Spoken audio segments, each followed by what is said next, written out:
História do Partido Comunista da União Soviética. 2. Capítulo 2. Formação do Partido Operário Social-Democrata da Rússia. Surgem duas frações no partido, a bolchevique e a menchevique, 1901-1904, 1.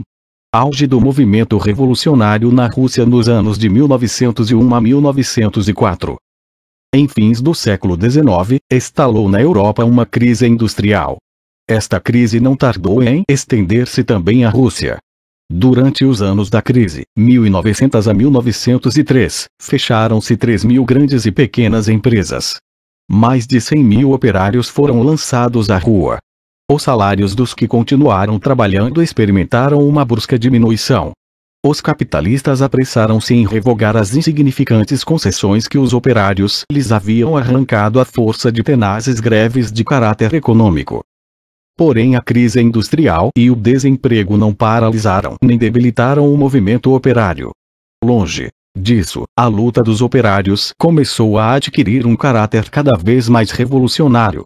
Os operários foram passando das greves de caráter econômico às greves de caráter político.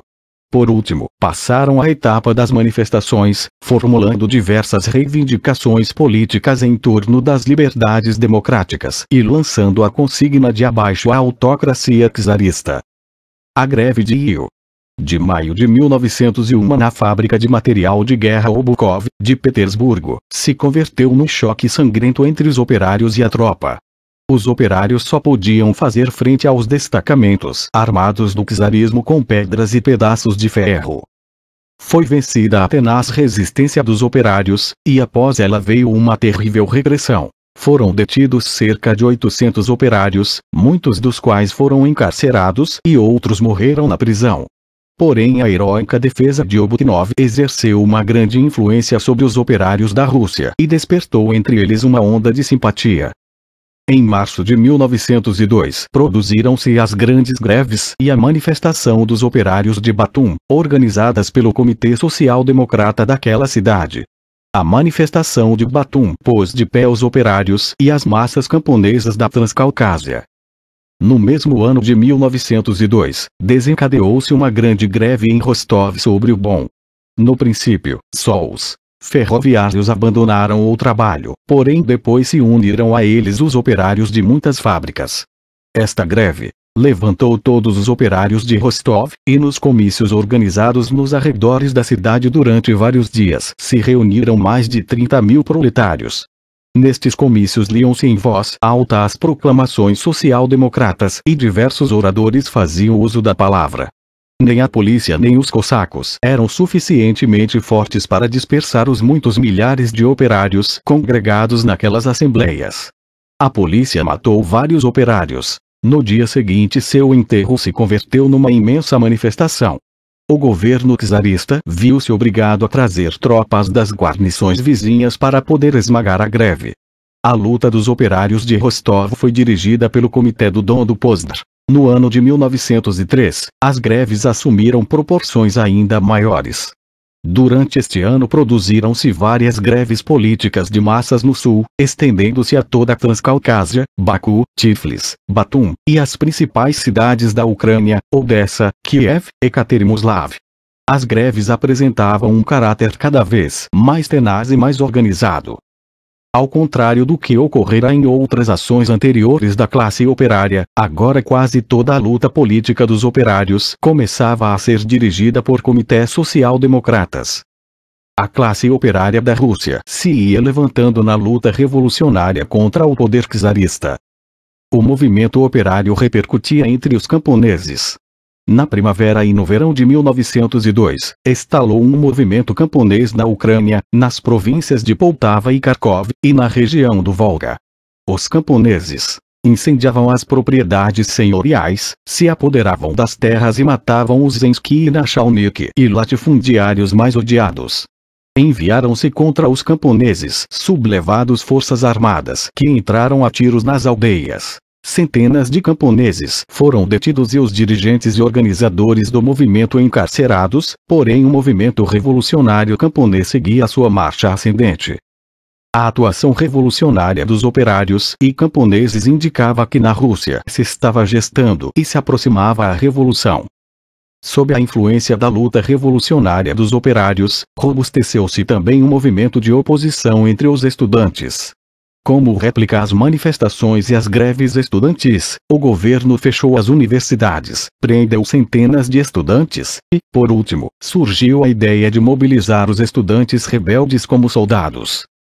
Como resposta a isto, os alunos de todos os centros superiores de ensino organizaram, durante o inverno de 1901 a 1902, uma greve geral de estudantes que afetou a 30.000 pessoas. O movimento revolucionário dos operários e camponeses e, sobretudo, a repressão contra os estudantes, puseram também de pé a burguesia e os latifundiários liberais, que tinham sua plataforma nos chamados Zemstvos. Obrigaram-nos a levantar a voz protestando contra o rigor do governo czarista, que castigava duramente seus filhinhos, os estudantes. O ponto de apoio destes liberais eram os Zemski e o Pravi. Chamavam-se assim os organismos de tipo local cuja competência se achava circunscrita a questões puramente municipais, relacionadas com a população rural, construção de estradas, de hospitais e escolas, etc. Nos ditos organismos os senhores de terra liberais desempenhavam um papel bastante destacado. Estes se achavam estreitamente vinculados e quase fundidos com a burguesia liberal, pois começavam a passar, em suas propriedades, do sistema semifeudal ao capitalista, mais benéfico para seus interesses. Ambos os grupos de liberais eram, naturalmente, partidários do governo czarista, embora não estivessem de acordo com o rigor do czarismo, precisamente porque temiam que este rigor pudesse robustecer o movimento revolucionário. E, ainda que os alarmasse o rigor czarista, alarmava-os ainda mais a revolução. Com seus protestos contra o rigor czarista, os liberais perseguiam dois fins. Em primeiro lugar, fazer o czar entrar na razão. Em segundo lugar, aparentar farisaicamente um grande descontentamento com o czarismo, para deste modo ganhar a confiança do povo, desviar este ou uma parte dele da revolução e debilitar assim um movimento revolucionário. O movimento liberal dos Zemstvos não representava, evidentemente, nenhum perigo para a existência do czarismo, porém era, apesar de tudo, um indício de que este não estava muito bem ajustado com os esteios seculares do regime czarista. O movimento liberal dos Zemstvos conduziu, em 1902, à organização do grupo burguês denominado Libertação, que havia de ser o núcleo constitutivo do futuro e principal partido da burguesia russa, do Partido dos Cadetes. Vendo que o movimento operário e camponês se estendia por todo o país, como uma torrente cada dia mais ameaçadora, o czarismo tomou todas as medidas visando deter o movimento revolucionário. As greves e as manifestações operárias eram reprimidas, e cada vez mais frequentemente, pela força das armas. As balas e o chicote se converteram na resposta normal do governo czarista às ações dos operários e dos camponeses. Os cárceres e os lugares de deportação se encheram de revolucionários. Porém, a par destas repressões violentas, o governo czarista tenta aplicar outras medidas mais flexíveis, não repressivas, para desviar os operários do movimento revolucionário. Fazem-se tentativas para criar falsas organizações operárias sob a tutela dos gendarmes e da polícia. Estas organizações eram conhecidas com o nome de Organizações do Socialismo Policial e Organizações Zubatov, nome do coronel da gendarmeria a quem se deveu a criação destas entidades operárias de tipo policial. Por meio de seus agentes, a Ucrânia czarista esforçava-se em inculcar nos operários a crença de que o governo do czar estava disposto, por sua própria iniciativa, a ajudar os operários a satisfazer suas reivindicações econômicas. Para que necessitais meter-vos em política, para que ides organizar a revolução, se o próprio czar está ao lado dos operários? Diziam aos proletários os agentes de Zubatov. Estes criaram suas organizações em várias cidades. Tomando como modelo o método de Zubatov e perseguindo idênticos fins, o padre Gaponi fundou, em 1904, uma organização intitulada Associação dos Operários Fabris Russos de Petersburgo. Porém a tentativa da polícia secreta czarista, de apoderar-se da direção do movimento operário, fracassou. o governo czarista não lograva atalhar, com semelhantes medidas, o crescente movimento das massas operárias. O movimento revolucionário da classe operária, cada vez mais poderoso, encarregou-se de varrer de seu caminho estas organizações policiais. 2. Plano de Lenin para a organização de um partido marxista. O oportunismo dos economistas. A luta da Iskra em prol do plano de Lenin. Aparece o livro de Lenin Que Fazer. Os fundamentos ideológicos do partido marxista. Apesar de haver se celebrado em 1898 o primeiro congresso do Partido Operário Social-Democrata Russo, no qual se havia proclamado criação do partido, a realidade era que este não estava formado ainda. Não tinha programa nem estatutos. O Comitê Central do partido eleito no primeiro congresso foi detido e não voltou a reconstituir-se, pois não houve quem o reconstituísse. Mais ainda, depois do primeiro congresso, a dispersão ideológica e a desarticulação orgânica do partido, longe de diminuir, aumentaram. Os anos de 1884 a 1894 foram o período de trunfo sobre o populismo e de preparação ideológica da social-democracia. Durante os anos de 1894 a 1898, foram feitas uma série de tentativas, certamente infrutíferas, para criar, sobre a base das diversas organizações marxistas, um partido social-democrata. O período que segue a 1898 é um período de recrudescimento do caos ideológico e orgânico dentro do partido. O trunfo do marxismo sobre o populismo e a atuação revolucionária da classe operária puseram em evidência a razão que assistia aos marxistas, com o que aumentaram as simpatias da juventude revolucionária pelo marxismo. O marxismo se tornou moda. Isto fez que invadissem as organizações marxistas massas inteiras de jovens revolucionários procedentes do campo intelectual, de formação teórica débil, inexperientes no aspecto político e em matéria de organização e que só tinham uma ideia confusa e em grande parte falsa do marxismo, nutrida nos escritos oportunistas dos marxistas legais, de que estava infestada a imprensa. Esta circunstância fez que descesse um nível teórico e político das organizações marxistas, infiltrou nelas as tendências oportunistas dos marxistas legais e aumentou a dispersão ideológica, as vacilações políticas e o caos orgânico.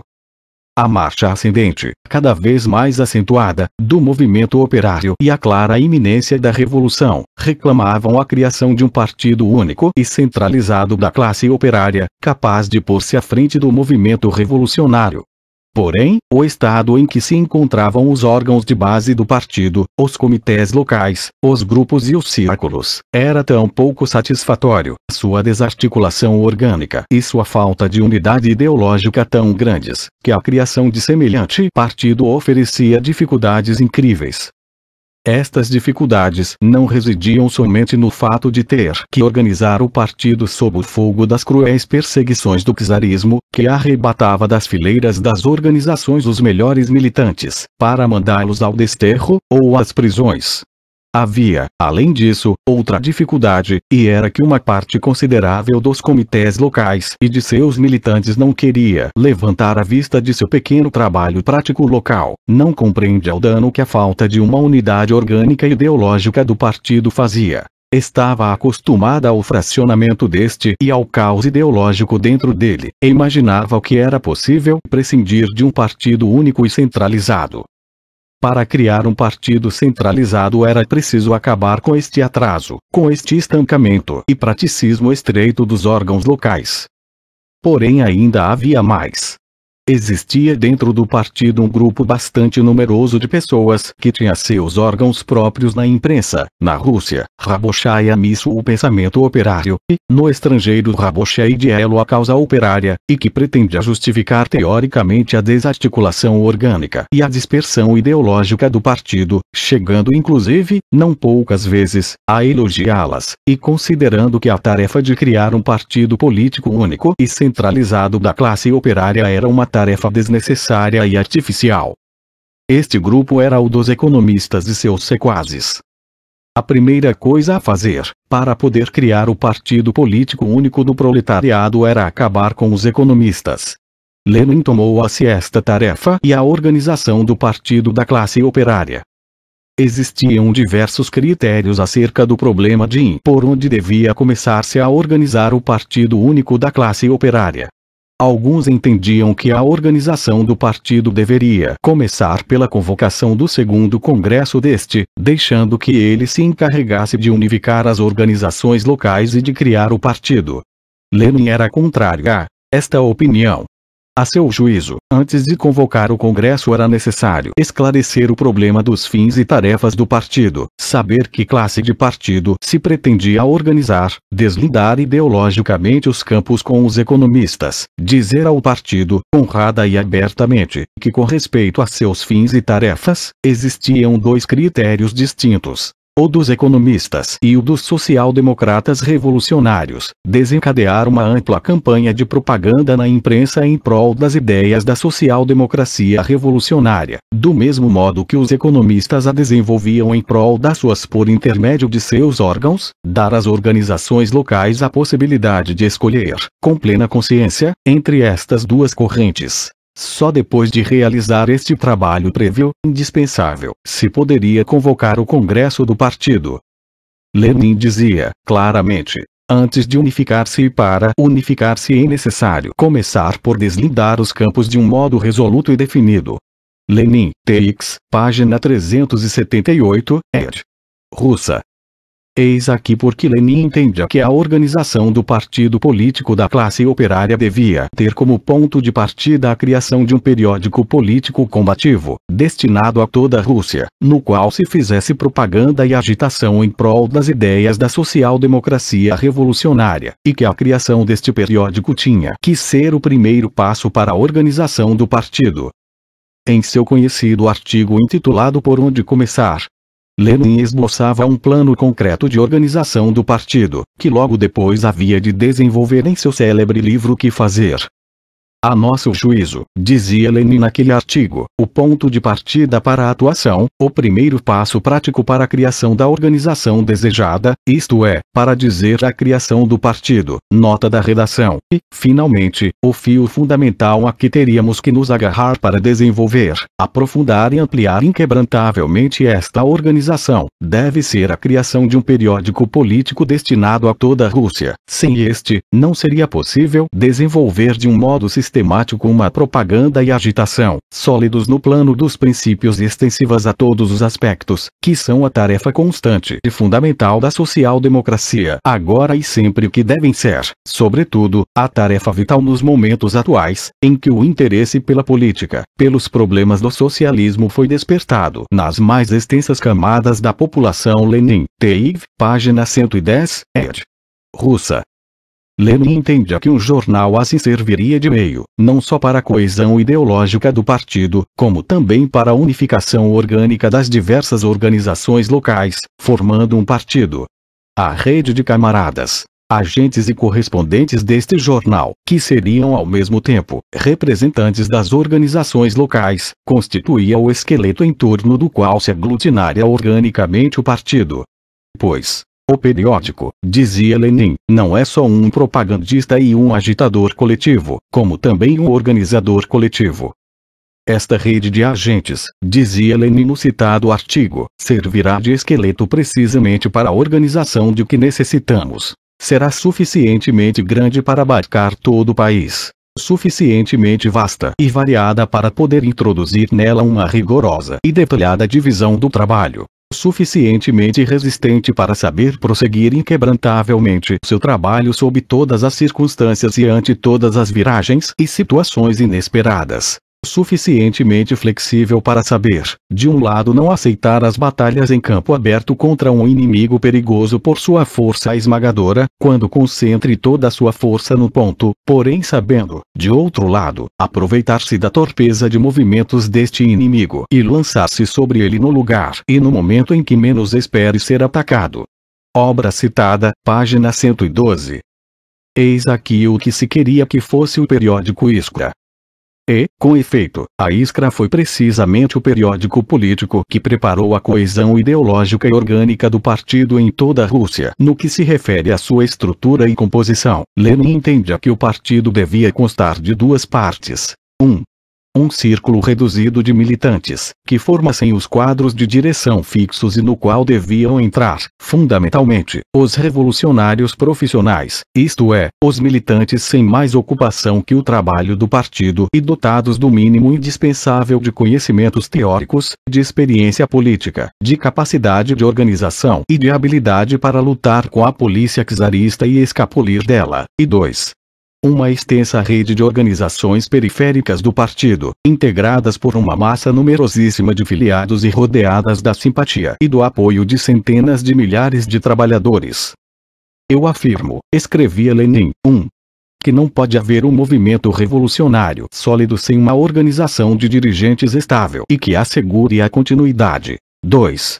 Que quanto mais extensa for a massa que se sentir espontaneamente arrastada à luta, mais premente é a necessidade de semelhante organização e mais sólida tem que ser esta. 3.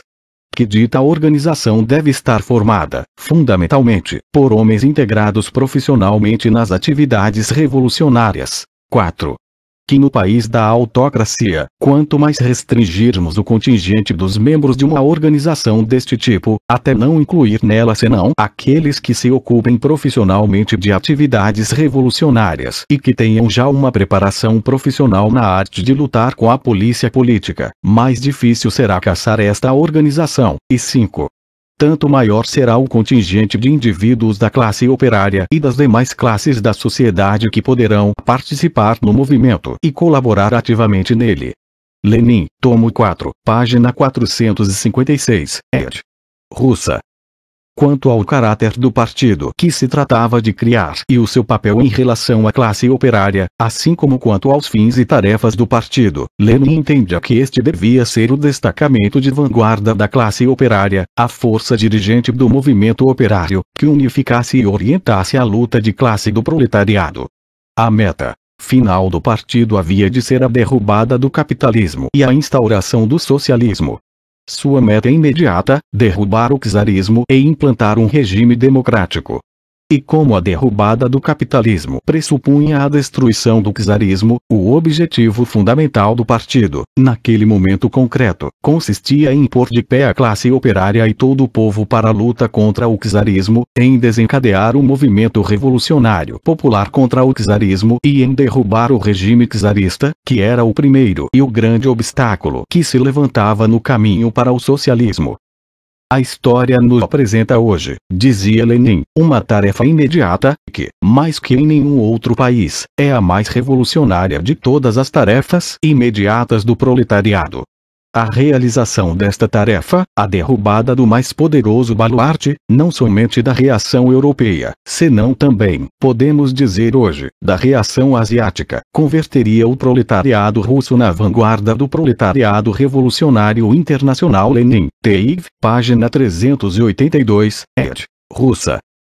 E noutro lugar escreve: devemos recordar que a luta contra o governo por reivindicações parciais, a conquista de algumas concessões isoladas, não são mais do que pequenas escaramuças com o inimigo, pequenos combates de avançadas, e que a batalha decisiva não se deu ainda.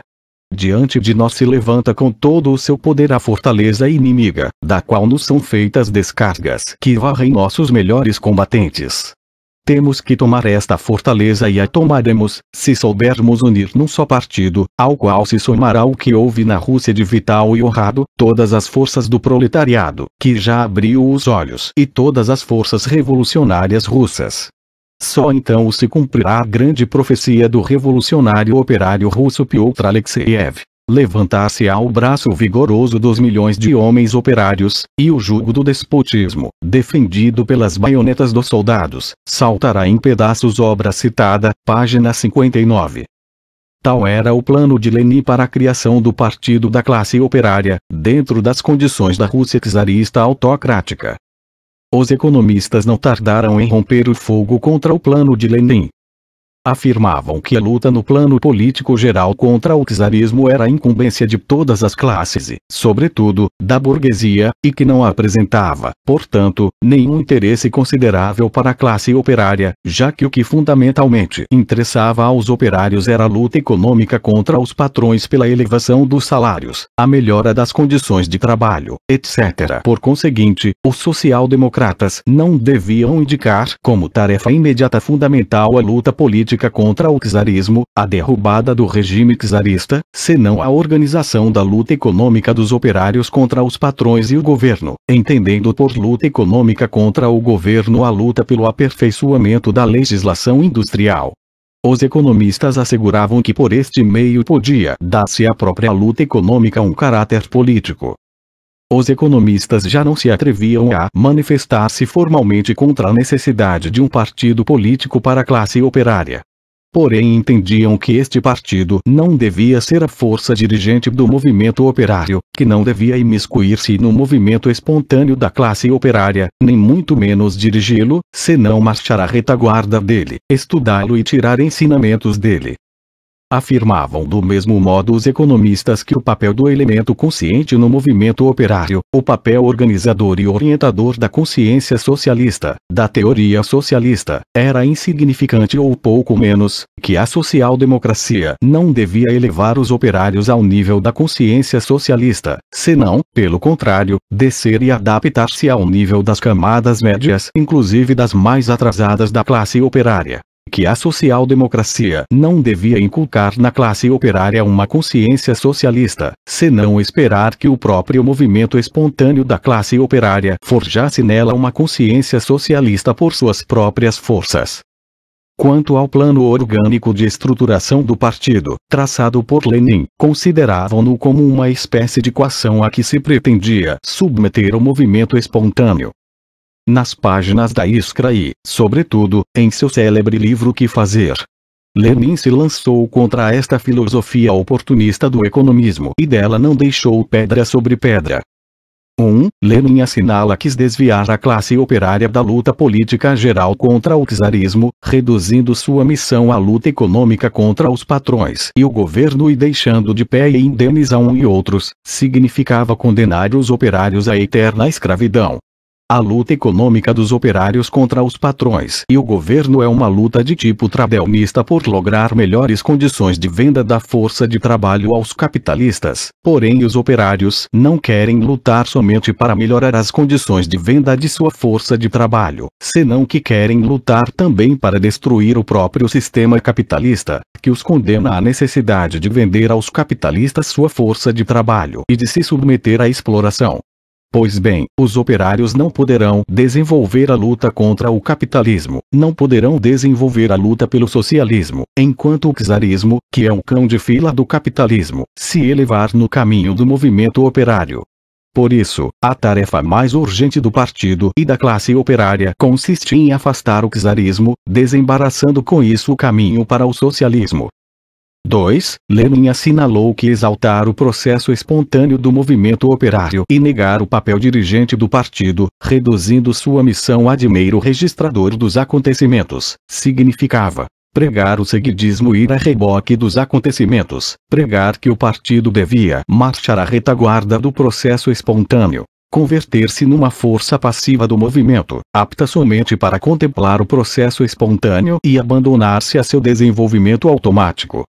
Preconizar isto equivalia a preconizar a destruição do partido, isto é, a deixar a classe operária sem partido ou, o que é um mesmo, a desarmar a classe operária.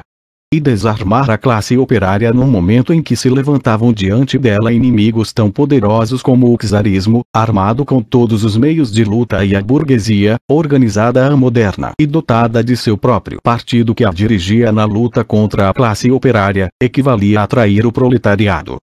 3. Lenin assinalou que prosternar-se ante o movimento operário espontâneo e rebaixar o papel do elemento consciente, o papel da consciência socialista, da teoria socialista, significava, em primeiro lugar, zombar dos operários, que tendem para a consciência como a planta para a luz, e em segundo lugar, desprestigiar a teoria aos olhos do partido, ou melhor, a arma graças à qual o partido tem consciência do presente e prevê o futuro, e em terceiro lugar, mergulhar total e definitivamente no charco do oportunismo. Sem teoria revolucionária, dizia Lenin, não pode haver tampouco movimento revolucionário. Só um partido dirigido por uma teoria de vanguarda pode cumprir sua missão de combatente de vanguarda. Lenin, toma 4, páginas 380, edição russa. 4. Lenin assinalou que os economistas enganavam a classe operária afirmando que o movimento espontâneo do proletariado podia engendrar uma ideologia socialista, pois na realidade esta não brota do movimento espontâneo, senão da ciência.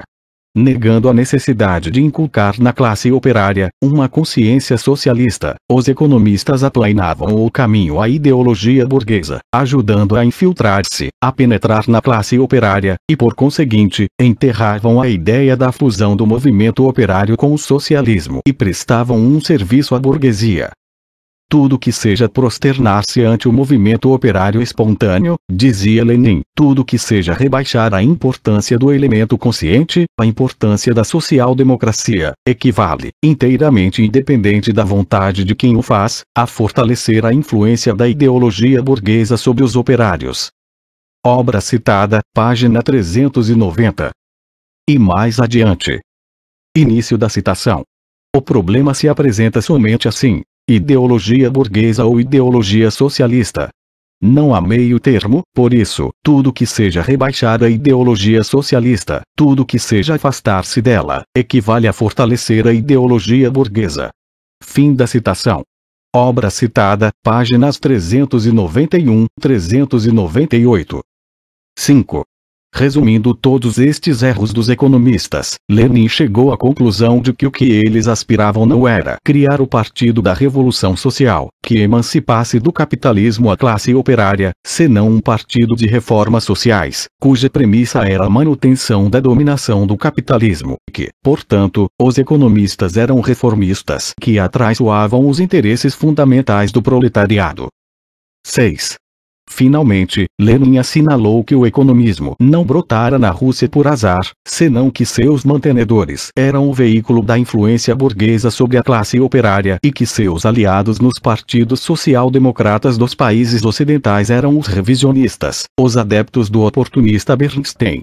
Entre os social-democratas da Europa Ocidental se ia fortalecendo cada vez mais a corrente oportunista, que atuava sob a bandeira da liberdade de crítica do marxismo, exigia a revisão da teoria de Marx, daí o nome de revisionismo, e exigia que se renunciasse à revolução, ao socialismo, à ditadura do proletariado. Pois bem, Lenin demonstrou que esta mesma linha de renúncia à luta revolucionária, ao socialismo e à ditadura do proletariado era o que seguiam os economistas russos. Tais são as teses teóricas fundamentais desenvolvidas por Lenin em seu livro Que Fazer. A difusão desta obra de Lenin foi tão eficaz, que no ano de seu aparecimento, Que Fazer veio à luz em março de 1902, na época em que se celebrou o segundo Congresso do Partido Social Democrata da Rússia. Já não restava das posições ideológicas dos economistas mais que uma recordação um pouco agradável, e o apelido de economistas começava a ser considerado pela maioria dos militantes do partido como um insulto. O economismo, a ideologia do oportunismo, do seguidismo e do automatismo, tinha ficado completamente pulverizado. Porém a importância da obra de Lenin Que Fazer não se reduziu a isto. A significação histórica desta famosa obra consiste em que nela Lenin 1. Põe a nu pela primeira vez na história do pensamento marxista, até as suas últimas raízes, as fontes ideológicas do oportunismo, demonstrando que consistem, antes de tudo, em prosternar-se perante a espontaneidade do movimento operário e rebaixar o papel da consciência socialista no movimento proletário. 2.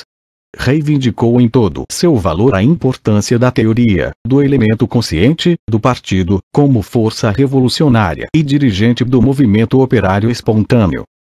3. Fundamentou de um modo brilhante a tese fundamental do marxismo, segundo a qual o Partido Marxista é a fusão do movimento operário com o socialismo. 4. Elaborou genialmente os fundamentos ideológicos do Partido Marxista. As teses teóricas desenvolvidas na obra Que Fazer serviram logo depois de base para a ideologia do Partido Bolchevique. Armada com esta riqueza teórica, a Iskra pôde desenvolver e desenvolveu, com efeito, uma ampla campanha em prol do plano leninista de organização do partido, em prol da concentração de forças do partido, em prol do segundo congresso do partido, em prol de uma social-democracia revolucionária, contra os economistas, contra os oportunistas de toda a classe jaez, contra os revisionistas. A tarefa mais importante realizada pela Iskra consistiu em elaborar um projeto de programa do partido. O programa do Partido Operário é, como se sabe, uma breve exposição, plasmada em fórmulas científicas, dos fins e tarefas de luta da classe operária. O programa traça tanto a meta final do movimento revolucionário do proletariado como as reivindicações, pelas quais o partido luta em sua marcha para a meta final. Por isso, a elaboração de um projeto de programa não podia deixar de ter uma importância primordial.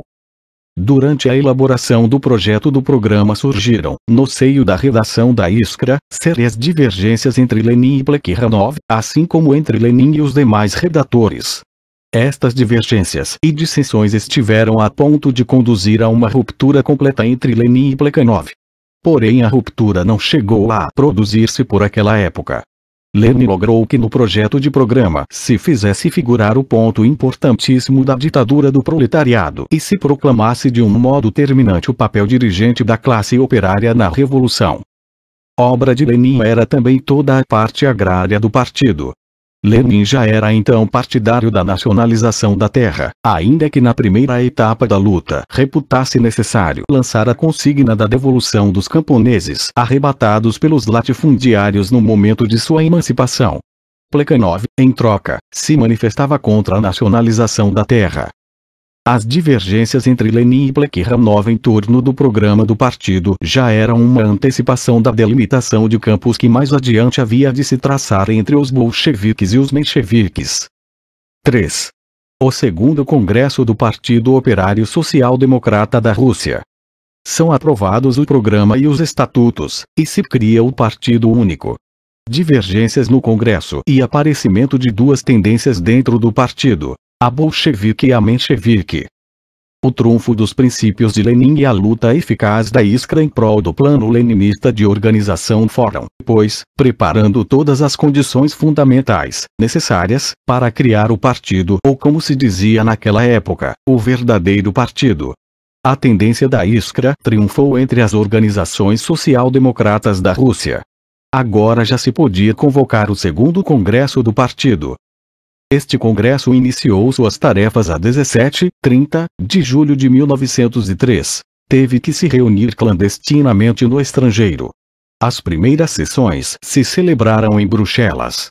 Porém, ante as perseguições da polícia, os delegados tiveram de sair da Bélgica, e o congresso se trasladou para Londres.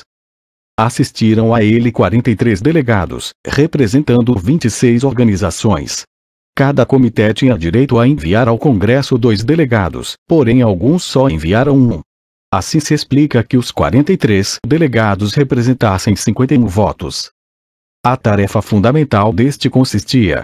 Início da citação. Em criar um verdadeiro partido sobre aquelas bases orgânicas e de princípios que foram propugnados e elaborados pela Iskra. Fim da citação. Lenin, tomo 6, página 164, edição russa. A comissão do Congresso era heterogênea. Os economistas não estavam, abertamente, representados nele, porque a derrota que haviam sofrido os impedia disso. Porém, com o tempo, chegaram a disfarçar-se tão habilmente, que alguns delegados lograram infiltrar-se.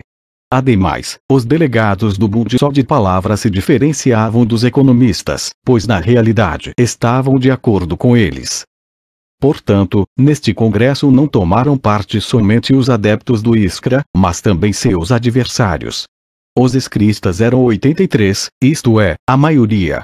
Porém nem todos os que figuravam neste campo estavam sinceramente identificados com as posições de Lenin. Os delegados se dividiam em diversos grupos. Os leninistas, ou seja, os adeptos firmes da Iskra, contavam com 24 votos. Martov tinha 9 votos de iskristas pouco consequentes. Uma parte dos delegados vacilava entre a Iskra e seus adversários, e dispunha de 10 votos. Esses delegados formavam o centro. Os adversários declarados da Iskra contavam com 8 votos, 3 economistas e 5 do Bund. Se os defensores da Iskra apareciam desunidos, seus inimigos podiam ganhar-lhes a batalha. Basta isto para compreender quão complexa era a situação em que se desenvolvia o Congresso. Lenin desprendeu grandes esforços para assegurar nele o trunfo da Iskra. A tarefa mais importante do Congresso era a aprovação do programa do partido. O problema fundamental que provocou a posição do setor oportunista na discussão do programa foi o da ditadura do proletariado. Não era este o único ponto programático em que os oportunistas não estavam de acordo com o setor revolucionário do Congresso. Porém decidiram dar a batalha, fundamentalmente, no ponto da ditadura do proletariado, referindo-se ao fato de que este ponto não figurava nos programas de uma série de partidos social-democratas do estrangeiro, razão pela qual não havia, segundo eles, por que incluí-lo no programa da social-democracia da Rússia. Os oportunistas opunham-se também a que figurassem no programa do partido as reivindicações referentes ao problema camponês. Aqueles indivíduos não queriam a revolução, por isso evitavam os aliados da classe operária, os camponeses, e os consideravam com maus olhos. Os bundistas e os social-democratas polacos se manifestaram contra o direito de autodeterminação das nações. Lenin sustentara sempre que a classe operária tinha o dever de lutar contra a opressão nacional. Manifestar-se contra esta reivindicação dentro do programa equivalia a desertar do internacionalismo proletário, converter-se em cúmplice da opressão nacional. Lenin assestou um golpe demolidor na oposição em todos estes problemas. O Congresso aprovou o programa proposto pela Iskra. Este programa constava de 2 partes: o programa máximo e o programa mínimo. No programa máximo se falava da missão fundamental do partido da classe operária, da revolução socialista, da derrubada do poder dos capitalistas e da instauração da ditadura do proletariado. No programa mínimo se expunham os objetivos imediatos do partido, que podiam ser realizados sem aguardar que o regime capitalista fosse derrubado e se instaurasse a ditadura do proletariado, a saber, derrubada da autocracia czarista, implantação da República Democrática, introdução da jornada de 8 horas para os operários, destruição de todos os vestígios feudais no campo, devolução aos camponeses das terras que lhes haviam sido arrebatadas pelos senhores de terra, os chamados recortes. Mais tarde os bolcheviques substituíram esta última reivindicação por outra, pela de confiscação de todas as terras dos latifundiários. O programa aprovado pelo segundo Congresso era o programa revolucionário do Partido da Classe Operária. Este programa se manteve em vigor até o 8º Congresso do Partido Bolchevique, convocado depois do trunfo da Revolução Proletária, no qual um novo programa foi aprovado. Depois da aprovação do programa do partido, o segundo Congresso passou à discussão do projeto de estatutos. Uma vez aprovado o programa e assentadas as bases para a unificação ideológica do partido, o Congresso deveria aprovar também os estatutos, para pôr fim ao trabalho à maneira artesã e ao mal de círculos, à dispersão orgânica do partido e à ausência de uma disciplina firme dentro dele. Porém, se a aprovação do programa havia sido relativamente fácil, o problema dos estatutos provocou furiosas discussões no seio do Congresso. A divergência mais aguda foi a que surgiu em torno do texto do primeiro artigo dos estatutos, no qual se definia a condição de membro do partido. Quem podia ser membro do partido, como este devia estar formado, que devia ser o partido quanto à organização, um todo orgânico ou algo informe. Tais eram os problemas que a discussão do artigo 1º dos estatutos apresentava. Estavam em luta duas fórmulas. A de Lenin, apoiada por Plekhanov e pelos escristas consequentes, e a de Martov, apoiada por Achel-Roth, os Azulich, os partidários vacilantes da Iskra, Trotsky e todos os oportunistas declarados que tomavam parte no Congresso. A fórmula de Lenin consistia em que só poderia ser membro do partido quem aceitasse seu programa, ajudasse o partido no aspecto material e estivesse filiado a uma de suas organizações.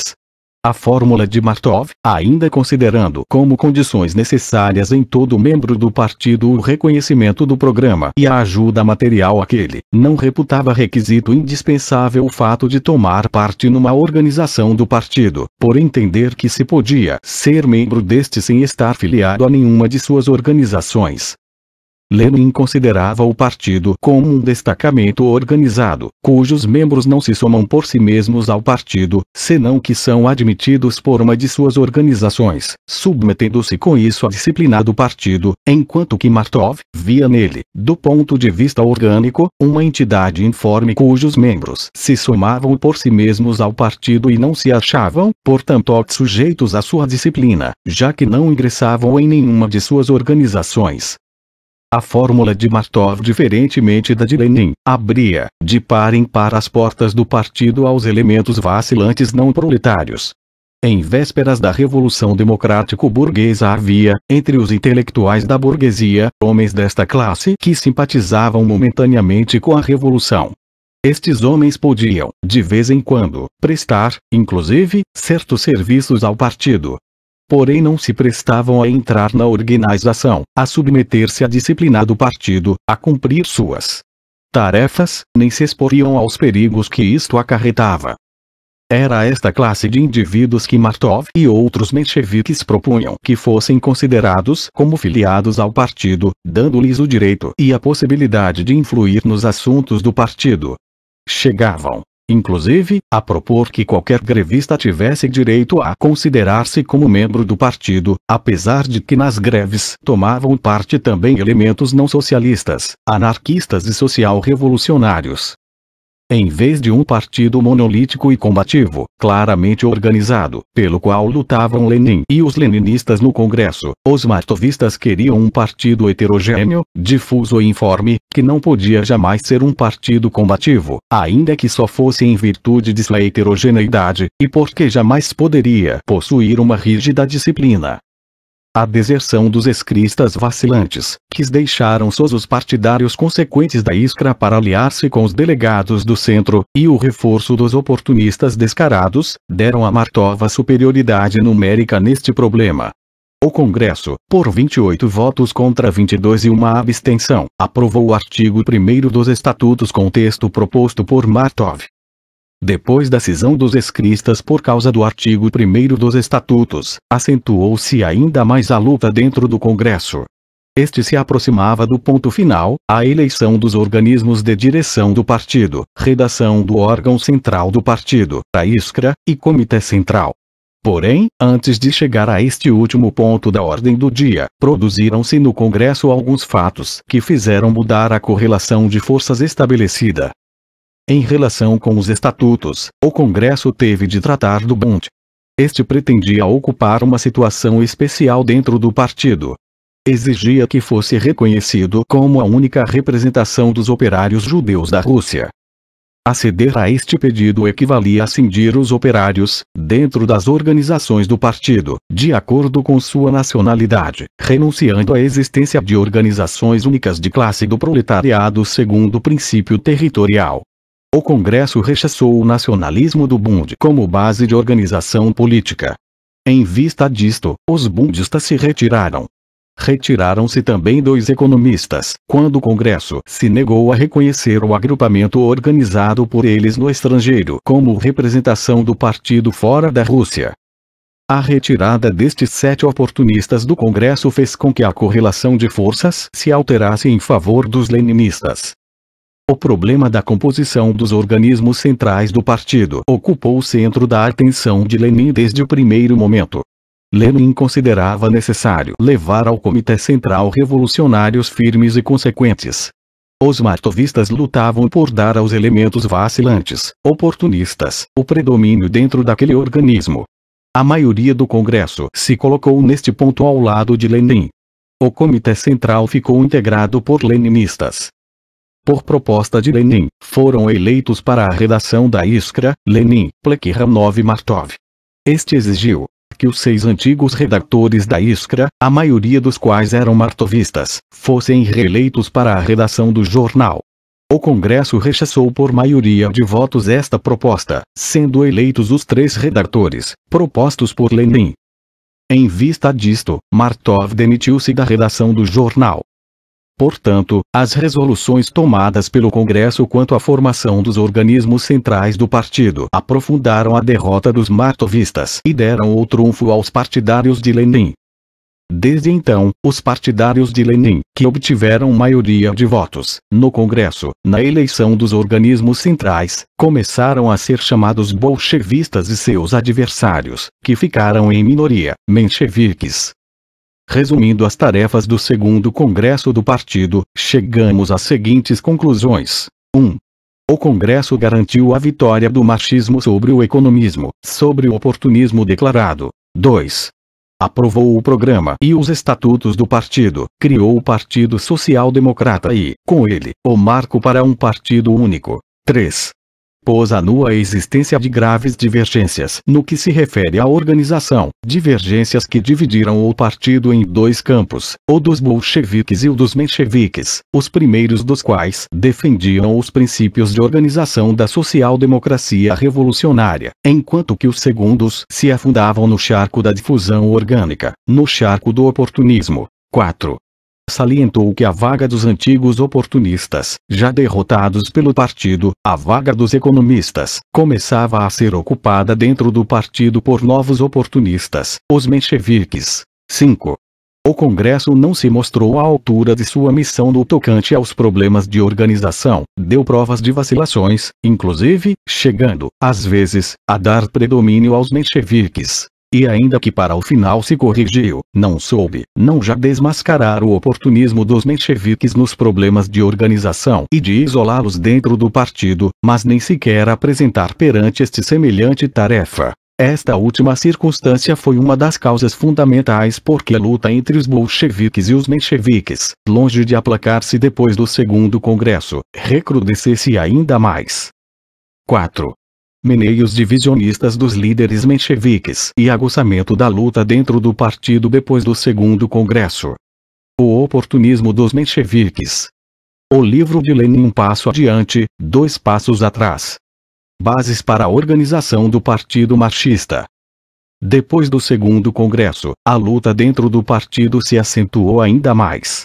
Os mencheviques esforçavam-se com todo o afinco em minar as resoluções do Congresso e apoderar-se dos organismos centrais do partido.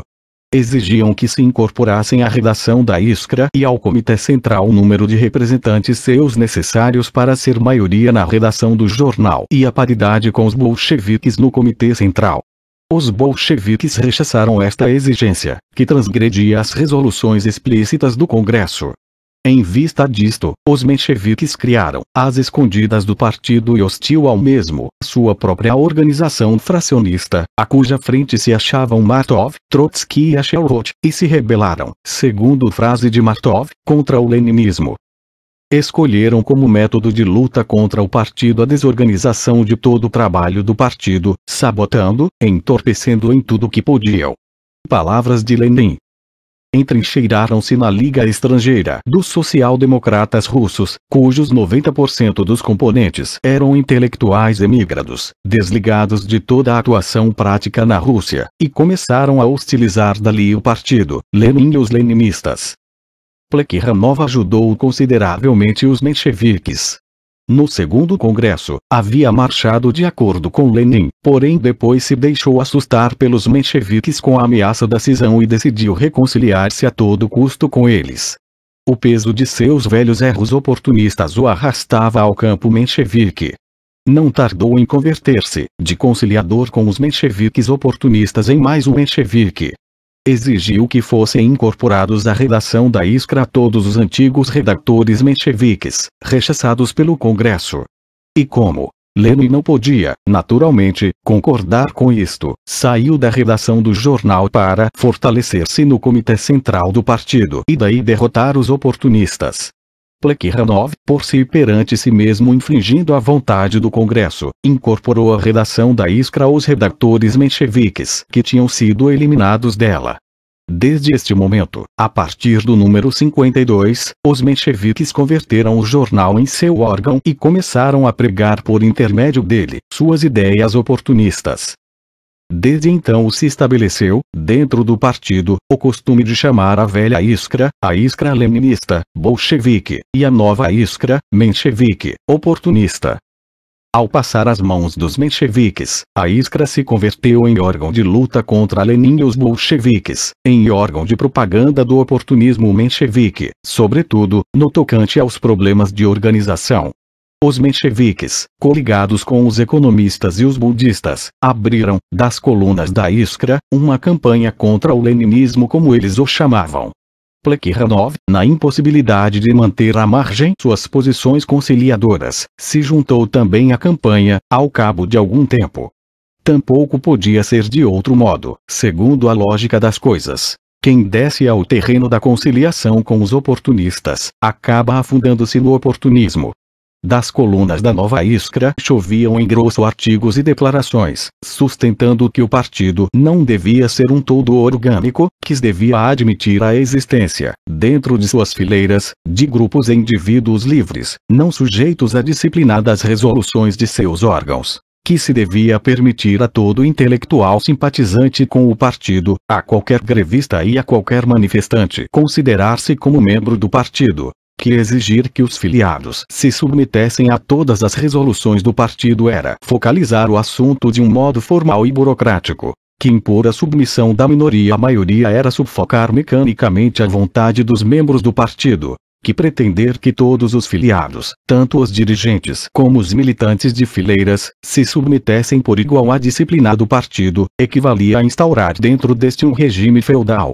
Que o que nós necessitávamos no partido não era um regime de centralismo, senão um autonomismo anárquico, que desse aos indivíduos e às organizações do partido direito a não cumprir suas resoluções. Era uma propaganda desenfreada que tendia a relaxar os laços da organização, minar a coesão e a disciplina do partido, glorificar o individualismo peculiar dos intelectuais e justificar uma indisciplina anárquica. Os mencheviques arrastavam claramente o partido aos tempos anteriores ao segundo congresso, aos velhos tempos de sua dispersão orgânica, aos tempos dos círculos isolados e do trabalho à maneira artesã. Era necessário dar uma resposta completa aos mencheviques. Lenin deu esta resposta, com sua célebre obra intitulada Um Passo Adiante, Dois Passos Atrás, que veio à luz em maio de 1904. Eis aqui as teses fundamentais de organização desenvolvidas por Lenin neste livro, e que mais tarde serviram de base para a organização do Partido Bolchevique. 1. O Partido Marxista é uma parte da classe operária, um destacamento dela. Porém, destacamentos da classe operária há muitos, e não podemos considerá-los a todos como partido da classe operária.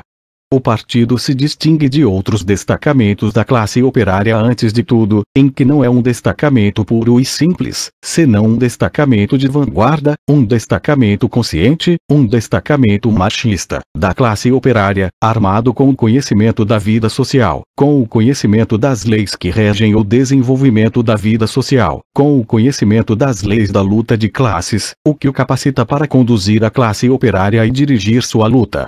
Por isso não se deve confundir o partido com a classe operária, como não se deve confundir a parte com o todo, nem pretender que qualquer grevista possa considerar-se como membro do partido, pois confundir o partido com a classe equivale a rebaixar o nível de consciência do partido até o nível de qualquer grevista, equivale a destruir o partido, como destacamento consciente de vanguarda da classe operária. A missão do partido não é rebaixar seu nível até o de qualquer grevista, senão elevar as massas operárias, e levar qualquer grevista ao nível do partido. Início da citação. Nós, escrevia Lenin, somos um partido de classe e por isso quase toda classe, e em tempo de guerra, em épocas de guerra civil, a classe em sua integridade, tem que atuar sob a direção de nosso partido, tem que aderir a ele o mais estreitamente possível. Porém seria uma mania aviada e seguidismo crer que quase toda ou toda a classe pode estar em qualquer tempo, sob o capitalismo, em condições de elevar-se ao grau de consciência e de atividade de seu destacamento de vanguarda, de seu partido social-democrata. Nenhum social-democrata que ainda esteja em são juízo pôs nunca em dúvida que, sob o capitalismo, nem mesmo a organização sindical, mais primitiva e mais acessível ao grau de consciência das camadas menos desenvolvidas, está em condições de abarcar toda ou quase toda a classe operária. Esquecer a diferença que existe entre o destacamento de vanguarda e toda a massa que marcha atrás dele. Esquecer o dever constante que tem o destacamento de vanguarda de elevar a seu próprio nível avançado camadas cada vez mais amplas, só significa enganar-se a si mesmo, cerrar os olhos à imensidade de nossas tarefas e amesquinhar estas. Fim da citação. Lenin, tomo 6, páginas 205, 206, edição russa. 2. O partido não é somente o destacamento de vanguarda, o destacamento consciente da classe operária, senão que é, além disso, seu destacamento organizado, com sua disciplina própria, obrigatória para todos os seus membros. Por isso os filiados ao partido se acham obrigados a estar filiados também a uma de suas organizações. Se o partido não fosse um destacamento organizado da classe operária, um sistema de organizações, mas uma simples soma de indivíduos que se consideram por si mesmos membros do partido, porém que não fazem parte de nenhuma de suas organizações e que, portanto, não estão organizados, e, não estando não se acham sujeitos às resoluções do partido, este não teria jamais uma vontade única, não poderia conseguir jamais a unidade de ação de seus membros e, por conseguinte, não estaria em condições de dirigir a luta da classe operária. Para que o partido possa dirigir praticamente a luta da classe operária e encaminhá-la para uma meta única, é indispensável que todos seus membros estejam organizados no grande destacamento único, soldado por uma vontade única, pela unidade de ação e a unidade de disciplina. A objeção que os mencheviques opõem a isto quando dizem que neste caso ficarão fora do partido muitos intelectuais, professores, estudantes, etc., que não querem entrar nesta ou naquela organização do partido porque não suportam a disciplina deste ou porque, como se expressava Plekhanov no segundo congresso, consideram deprimente para eles entrar nesta ou noutra organização de base. Esta objeção se volta contra os próprios mencheviques, pois não fazem nenhuma falta ao partido filiados deste gênero, que não suportem a disciplina do partido e se assustam de entrar em suas organizações. Os operários não têm medo da disciplina nem da organização e entram de bom grado nas organizações do partido, quando se decidem filiar-se a este. Os que temem a disciplina e a organização são os intelectuais de tendência individualista, e estes se mantêm, na realidade, à margem do partido. E fazem bem, pois o partido se livrará da afluência de elementos inseguros que acodem a ele, sobretudo, neste período em que começa um movimento ascendente da Revolução Democrático-Burguesa. Início da citação.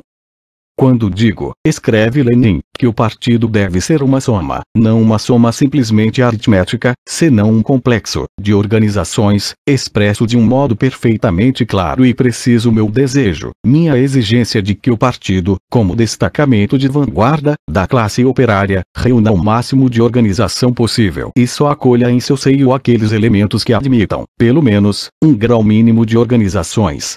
Fim da citação. Lenin, tomo 6, páginas 203, edição russa. E mais adiante. Início da citação. De palavra, a fórmula de Martov parece defender os interesses das extensas camadas do proletariado, porém, de fato, esta fórmula serve aos interesses da intelectualidade burguesa, que recusa a disciplina e a organização proletárias.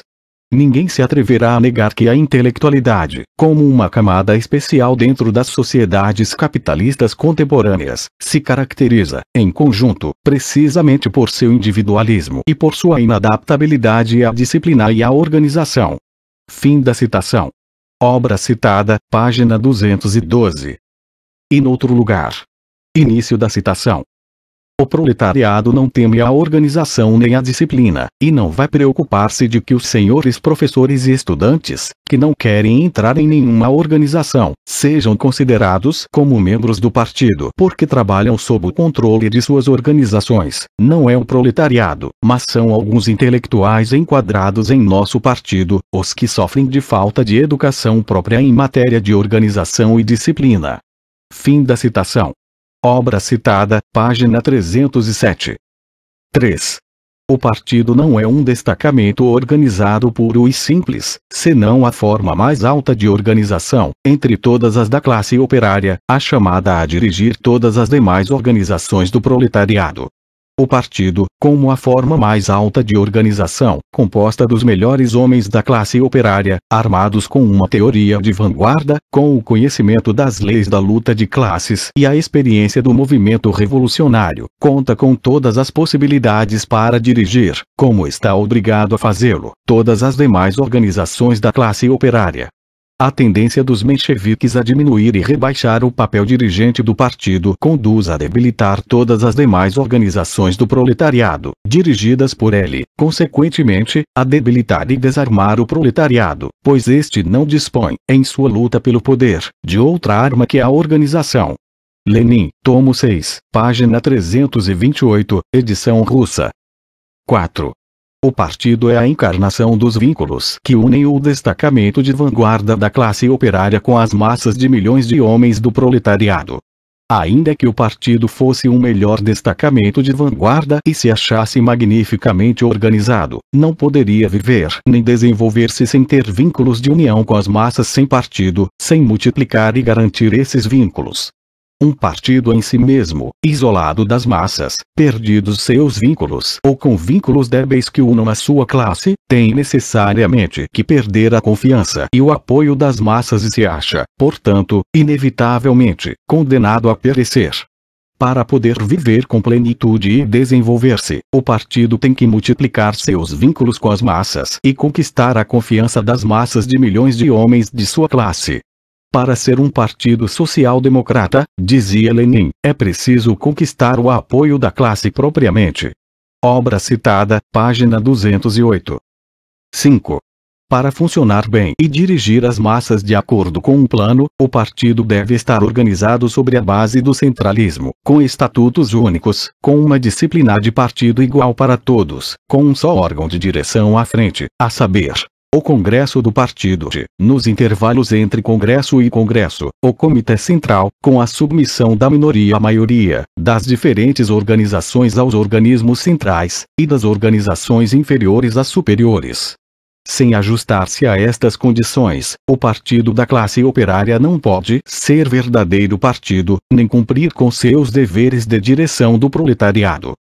Está claro que o regime de ilegalidade, em que vivia o partido sob a autocracia czarista, não permitia às suas organizações, naqueles momentos, estruturar-se sobre o princípio da eleição a partir de baixo, por cuja razão o partido se via obrigado a manter um caráter estritamente conspirativo.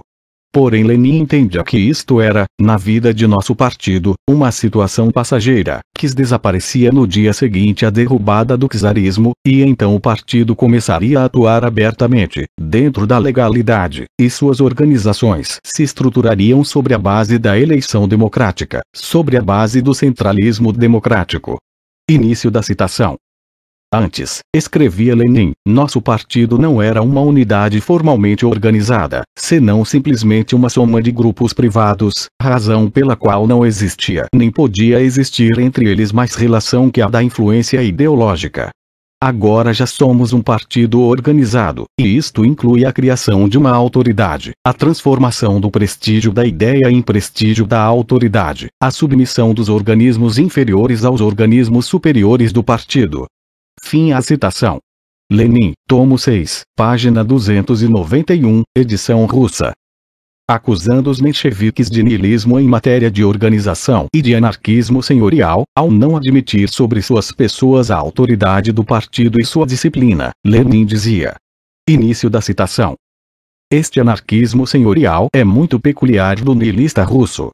A organização do partido se lhe afigura uma fábrica monstruosa. A submissão da parte ao todo e da minoria à maioria lhe parece um avassalamento. A divisão dos trabalhos sob a direção dos organismos centrais suscita nele gritinhos tragicômicos contra os que pretendem converter os homens em rodas e engrenagens de um mecanismo, e entre estas transformações, a que julga mais espantosa é a dos redactores em simples colaboradores. Toda menção dos estatutos de organização do partido leva a um gesto de desprezo e a observação desdenhosa, dirigida aos formalistas, de que se pôde viver sem estatutos. Fim da citação. Obra citada, página 310. 6. Se o partido, em sua atuação prática, quer conservar a unidade de suas fileiras, tem que manter uma disciplina proletária única, que obrigue por igual a todos os membros do partido, tanto aos dirigentes como aos militantes de fileiras.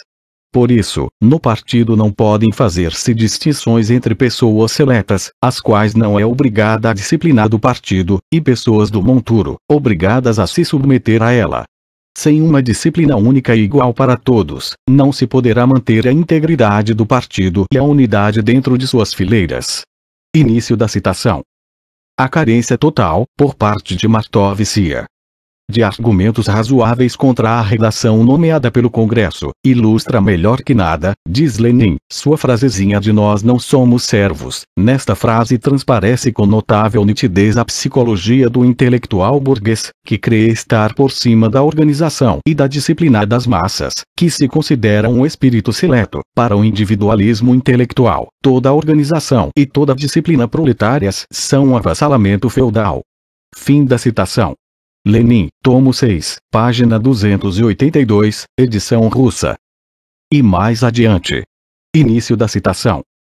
À medida que se estruturar em nosso país um verdadeiro partido, o operário consciente irá aprendendo a distinguir a psicologia do combatente do exército proletário da psicologia do intelectual burguês que se pavoneia com frases anarquistas. Irá aprendendo a exigir que cumpram seus deveres de membros do partido não só os militantes de fileiras, senão também os de cima. Fim da citação. Obra citada, página 312. Resumindo a análise das divergências e definindo a posição dos mencheviques como oportunismo nos problemas de organização, Lenin entende que um dos pecados capitais do menchevismo era menosprezar a importância da organização do partido, como arma do proletariado na luta por sua emancipação. Os mencheviques opinavam que a organização do partido do proletariado não tinha grande importância para o trunfo da revolução. Pelo contrário, Lenin entende que a união ideológica do proletariado por si só não bastava para vencer, senão que para isto era necessário garantir a unidade ideológica com a unidade material de organização do proletariado. Lenin considerava que só sob esta condição o proletariado podia converter-se em uma força invencível. Início da citação. O proletariado, escrevia Lenin, não dispõe, em sua luta pelo poder, de outra arma que a organização. O proletariado, disseminado pelo império da anárquica concorrência dentro do mundo burguês, esmagado pelos trabalhos forçados, ao serviço do capital, lançado constantemente ao abismo da miséria mais completa, do embrutecimento e da degeneração, só pôde fazer-se e se fará inevitavelmente invencível, sempre quando sua união ideológica por meio dos princípios do marxismo se consolidar mediante a unidade material da organização, que serve de base aos milhões de trabalhadores no exército da classe operária. Perante este exército não prevalecerão nem o poder senil da autocracia russa, nem o poder caduco do capitalismo internacional. Fim da citação. Lenin, tomo 6, página 328, edição russa. Com estas proféticas palavras termina a obra de Lenin um passo adiante, dois passos atrás. Tais são as teses fundamentais de organização desenvolvidas por Lenin neste célebre livro. A importância desta obra reside, antes de tudo, em haver mantido o princípio do partido contra o regime dos círculos, haver defendido o partido contra os desorganizadores, aniquilado o oportunismo menchevique no que se refere aos problemas de organização, e haver assentado as bases orgânicas para o partido bolchevique. Mas, não se reduz a isto a importância da obra em questão. Sua significação histórica consiste em que nela, Lenin traça, pela primeira vez na história do marxismo, a teoria do partido como organização dirigente do proletariado e como arma fundamental em mãos deste, sem a qual é impossível triunfar na luta pela ditadura proletária. A difusão desta obra de Lenin entre os militantes do partido fez com que a maioria das organizações de base se agrupassem estreitamente em torno de Lenin. Porém, quanto mais estreitamente se agrupavam as organizações em torno dos bolcheviques, maior era a irritação de que os líderes mencheviques davam mostras. No verão de 1904, os mencheviques se apoderaram da maioria dentro do Comitê Central, graças à ajuda que lhes prestou o Plekhanov e à traição de dois bolcheviques degenerados, Krasin e Noskov. Era evidente que os mencheviques marchavam rumo à cisão. A perda das posições da Iskra e do CC colocou os bolcheviques numa posição difícil. Era necessário organizar um jornal bolchevique próprio. Era necessário organizar um novo congresso do partido, o terceiro congresso, para eleger um novo comitê central e destruir os mencheviques. Lenin e os bolcheviques se encarregaram desta tarefa. Os bolcheviques começaram a fazer campanha em prol da convocação do terceiro congresso do partido. Em agosto de 1904 se celebrou na Suíça, sob a direção de Lenin, uma conferência à qual assistiram 22 bolcheviques. Nela se aprovou o chamado dirigido ao partido, que foi, para os bolcheviques, o programa de luta em prol da convocação do terceiro congresso. Em 3 conferências regionais de comitês bolcheviques, a do Sul, a do Cáucaso e a do Norte, foi eleito um bureau de comitês da maioria, que se encarregou de realizar o trabalho prático de preparação para o terceiro congresso. A 4 de janeiro de 1905 apareceu o primeiro número do jornal bolchevique Período Adiante. Dentro do partido se haviam formado, como se vê, 2 frações independentes, a bolchevique e a menchevique, cada uma com seus organismos centrais e seus órgãos na imprensa. Resumo. Durante os anos de 1901 a 1904, crescem e se fortalecem, na Rússia, na base do auge do movimento operário revolucionário, as organizações social-democratas marxistas. Mediante uma luta tenaz de princípios contra os economistas, trunfa a linha revolucionária leninista da Iskra e se superam a dispersão ideológica e o trabalho à maneira artesã. A Iskra serve de traço de união entre os grupos de círculos social-democratas dispersos, e prepara o segundo congresso do partido. Neste congresso, celebrado em 1903, se formou o Partido Operário Social-Democrata da Rússia, foram aprovados o programa e os estatutos do partido, e se criaram os organismos centrais deste. Na luta travada no segundo congresso pelo trunfo definitivo da linha da Iskra, 2 grupos manifestaram-se dentro do POSDR, o dos bolcheviques e o dos mencheviques. As principais divergências existentes entre os bolcheviques e os mencheviques, depois do segundo congresso, versavam sobre os problemas de organização. Os mencheviques se aproximaram dos economistas e vieram ocupar o posto destes no partido. No momento, o oportunismo dos mencheviques se manifesta no terreno dos problemas de organização. Os mencheviques são contrários a um partido revolucionário combativo de tipo leninista. Batem-se por um partido informe, não organizado, que vá a reboque dos acontecimentos. Seguem uma linha divisionista dentro do partido. Com a ajuda de Plekhanov, se apoderam da Iskra e do CC, valendo-se destas posições centrais para seus fins divisionistas.